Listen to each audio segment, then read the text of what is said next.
इधर जहांगीरपुरी में गुरुवार को शुरू हुआ सियासी पर्यटन आज भी जारी रहा। परिक्रमा जारी रही दरअसल सियासी पार्टियों की। Samajwadi party, TMC, CPI, all India Muslim League, इन तमाम दलों के डेलीगेशन हालात का जायजा लेने के लिए पहुंचे, लेकिन पुलिस ने किसी को भी पीड़ित परिवार से मिलने नहीं दिया।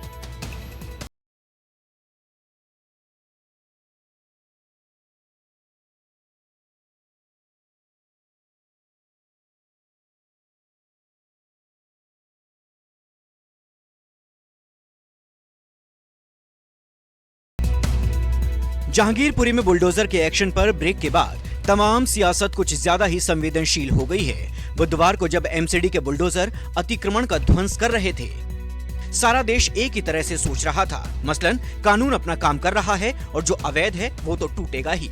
लेकिन देश की सबसे बड़ी अदालत ने जैसे बुलडोजर की ध्वंस लीला पर विराम लगा दिया। विपक्षी दलों को जहांगीरपुरी के तमाम निवासी पीड़ित नजर आने लगे। सियासी लोग आंसू बहाने लगे। बुलडोजर के एक्शन से बेघर हुए लोगों के साथ सहानुभूति जताने लगे। पीड़ितों के दर देर से आने को लेकर बहाने बनाने लगे। हम ये देखने आए हैं कि जुल्म किस नौइयत का हुआ है इन गरीबों के ऊपर। जबकि रोक लगी हुई है, पार्लियामेंट से बिल पास हो चुका है। जिस वक्त सीलिंग हो रही थी, आपको ध्यान होगा, बिल पास हुआ था। उसके बावजूद ये इस तरह से कार्रवाई की गई, ये सिर्फ नफरतों की कार्रवाई है। राजनीतिक लोगों को, जनप्रतिनिधियों को, जहां भी लोग पीड़ित होते हैं, जहां दुखी होते हैं, जहां सरकार के जुल्म होते हैं, हमेशा से राजनीतिक लोग उनका हालचाल जानने के लिए जाते हैं। जो रोटियां सेक रहे हैं वो आज सत्ता में बैठे। समाजवादी पार्टी का प्रतिनिधिमंडल जहांगीरपुरी में तब पहुंचा जब तमाम पार्टियों के नेता वहां से लौट चुके थे। हालांकि पीड़ितों के करीब कोई भी नहीं पहुंच पाया, क्योंकि दिल्ली पुलिस ने चौराहे से ही सभी को वापस लौटा दिया। We came to know bulldozing took place in the name of removing encroachments. We find no due process was followed. Even after Supreme Court gave the stay order, bulldozing continued. This is in fact contempt of Supreme Court order, and people remain affected. They have lost their livelihood. It has caused huge devastation. That is why we are going. We will have to see the area, meet the people. Court does its work. Political parties will do the political work. And we are responsible to the people. We are with the people. Communist party of India का प्रतिनिधिमंडल भी उन लोगों से मुलाकात करना चाहता था जिनके घरों और दुकानों पर बुलडोजर चला था, लेकिन पुलिस ने जब इन्हें रोका तो ये धरने पर ही बैठ गए, सरकार के खिलाफ नारेबाजी करने लगे।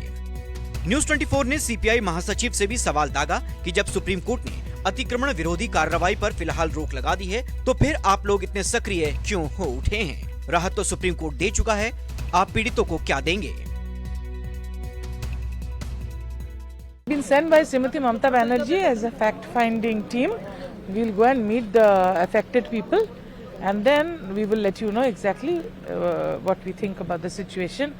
ममता बनर्जी की पार्टी टीएमसी के 6 महिला सांसदों वाली फैक्ट फाइंडिंग टीम भी जहांगीरपुरी पहुंच गई, लेकिन इन्हें भी पड़ताल किए बिना पुलिस ने बैरिंग लौटा दिया। पुलिस ने जब टीएमसी सांसदों को पीड़ित परिवार से मिलने से रोका तो वो टीम धरने पर बैठ गई।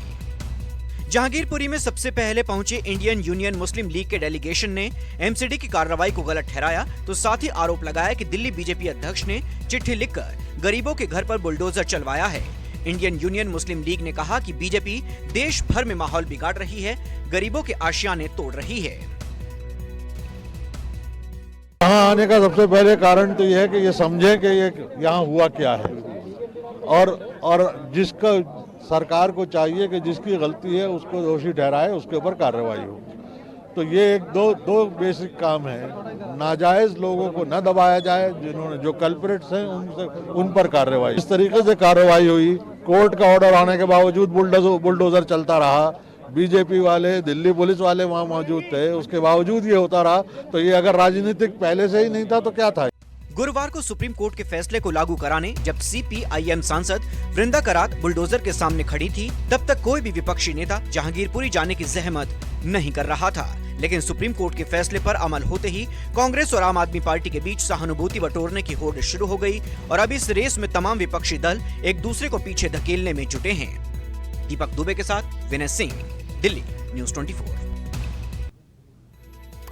खबरें जारी रहेंगी। फिलहाल आप बने रहिए न्यूज़ 24 के साथ। एक छोटा सा ब्रेक ले रहे हैं, लौटेंगे इस ब्रेक के बाद वापस।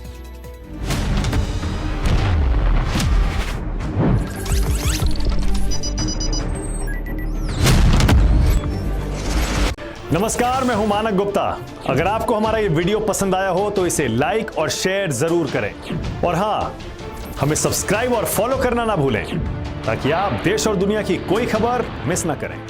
चाहे कोई ब्रेकिंग न्यूज हो या कोरोना वायरस से जुड़ी कोई भी अपडेट, पॉलिटिक्स हो या आपकी जेब से जुड़ी कोई खबर, इलेक्शन की कोई न्यूज हो, कोई कंट्रोवर्सी हो या फिर कोई वायरल वीडियो, सब कुछ मिलेगा न्यूज़ 24 पर। तो जुड़े रहिए हमारे साथ और देखते रहिए न्यूज़ 24।